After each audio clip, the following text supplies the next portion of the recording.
tigas talaga ng ulo mo, Becca, no? Anong ginagawa mo dito? Anong pinag-usapan niyo ni Manuel? Wala po. Wala po yung pinag-usapan. Kararating ko lang naman din po nung lumabas kayo. Siguraduhin mo lang, ha? Alam mo kung anong pwedeng mangyari kay Timo. Kapag hindi ko nagustuhan may sinabi ka o may ginawa kayo ni Diana, naiintindihan mo?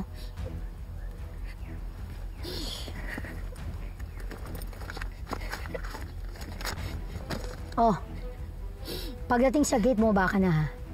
Umuwi ka na sa inyo. Huwag ka nang babalik dito sa bahay.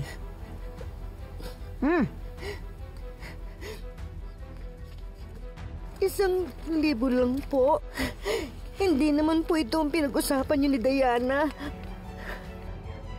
Dadagdagan ko, pero maghintay ka.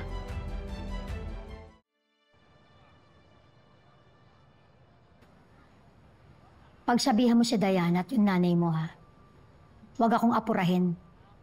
Mukala nila sa akin. ATM? Pero ma'am, meron tayong usapan, ha? Pare-pareho lang kayo. Mga atat. Mga mukhang pera.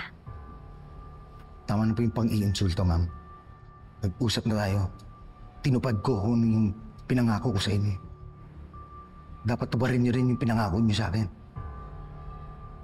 Pag hindi... Kung hindi, ano? Magsasalita na po ako. Sasabihin ko na lahat ng inutos niyo sa akin. Tinatakot mo ba ako? Eh di gawin mo. Subukan mo. Sa tingin mo, maniniwala pa sila sa'yo? Di ka rin talaga naniniwala na pwedeng may masamang mangyari dito sa'yo sa loob, ano? Hindi lang sa'yo, kundi sa pamilya mo.